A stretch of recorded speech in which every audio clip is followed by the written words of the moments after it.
What's going on, everybody? Welcome back to the channel. I know it has been a minute since the last time I have made a video here on the channel, but I kind of had an idea that something was going to happen today just because there was murmurs about this last week. So I kind of held on to doing my first video in a little while till I saw the announcement. And today we got a ban and a restricted announcement for both standard and modern.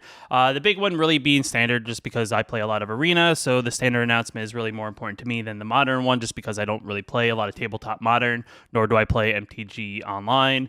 But for the most part, I mean, the big thing is Meathook Massacre is banned. This is kind of one of those cards that I feel like a lot of people were asking for ever since it really was announced. You know, it was released last year when Innistrad came out and whatnot. But, you know, they finally decided to pull the trigger as, you know, black still being the dominant color currently in standard, as well as it being the dominant color in decks that play multiple colors. And having access to like a card like Meathook Massacre was kind of oppressive for the format overall. Meathook Massacre was just kind of a great, you know, board wipe removal spell that black, you know, really doesn't need if you really think about it, right? You know, with the amount of spot removal it does have. On top of that, you have Invoke Despair. You know, we got Liliana. The deck in general has a lot of good tools, and Meathook Massacre was kind of like that little bit of, you know, icing on the cake kind of thing. As we've kind of gone through the meta. Meathook Massacre wasn't the most prominent card in those decks, but it was still there, and it was definitely oppressive for decks that play a lot of small creatures. As you know, it was one of those things that you play out a bunch of things with the hopes of evoking Meathook Massacred. But at the same time, too, if you're not aggressive, you kind of fall behind in the game, and you know, you fall behind, and then therefore you end up losing in most cases. But you know, they finally decided to pull the trigger out of all the cards. I guess, you know, in a way, it's probably the smartest card to probably pull, just because it was one of those cards that just was oppressive in general.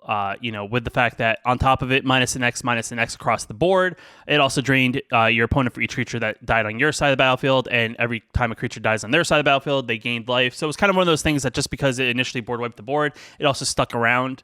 And at that point, you know, your opponent, depending on what the state of the board game is, your opponent has to reset, and depending on what kind of deck they're playing, it was definitely very hard to, you know, and they kind of talk about it in this article here, which I'll have linked down in the description below. They kind of talk about why they made a decision on Meathook Massacre out of everything. You know, the black deck that's currently like the mono black deck is kind of has a lot of great tools currently in it. And I guess they decided that, you know, it was like I said, you know, Meathook Massacre was kind of the icing on the cake, even though it was the most prominent card in those decks. The other thing, too, is when you think about it, when it comes to a bunch of decks of other colors, Meathook Massacre was just kind of one of those nice cards to have as well access to. You know, you think of like things like Rakdos, you think of things like Jund, you know, may not been the card that you have like 4 copies of in the deck, but having, you know, the ability to play 2 additional board wipes over, you know, a bunch of other board wipes that were possibly in those colors, it is definitely one of those things, right? You know, right now, with this happening starting Thursday in MTG Arena, and I think it's immediately effective in tabletop, as much as most people won't really, you know, react to it until they probably play their FNM.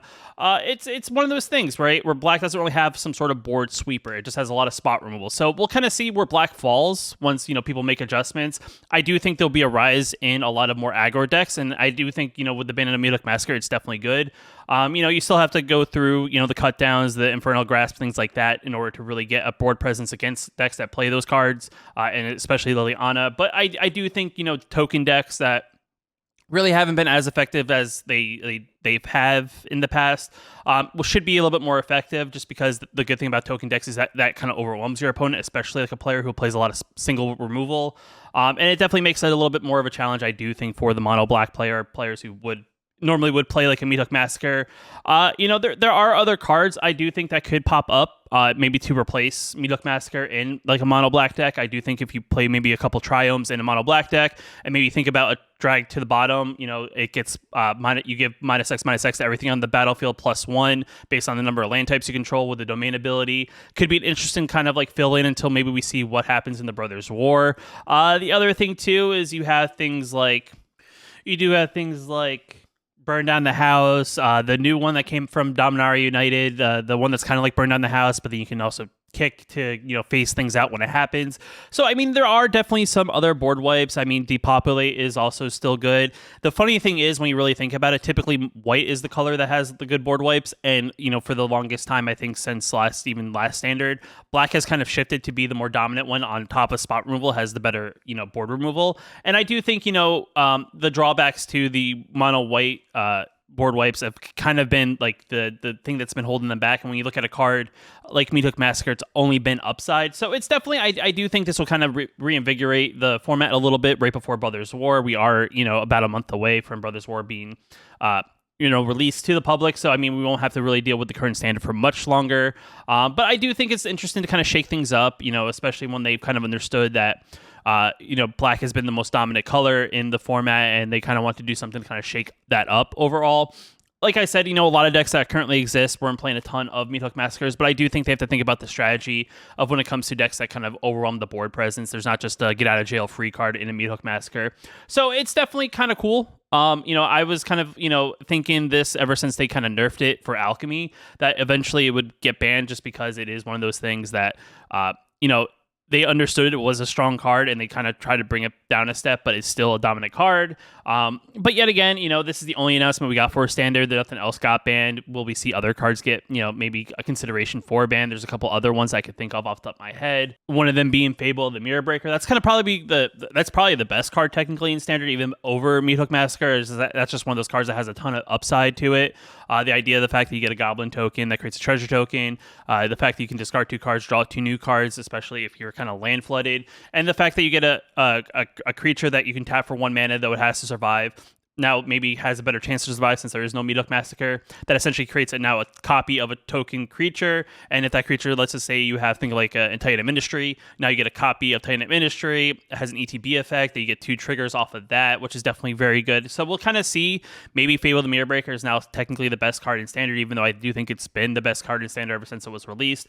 But with that out of the way, I mean, let me know what you guys think down in the comments below. It's definitely kind of interesting. Is there a card that you think that they should have banned instead? But we'll see how the meta shifts and changes, and maybe that will give us a better idea of what the future standard will look like. It's like I said, you don't really get too much of a way of a shakeup in a standard, especially with post rotation this immediately.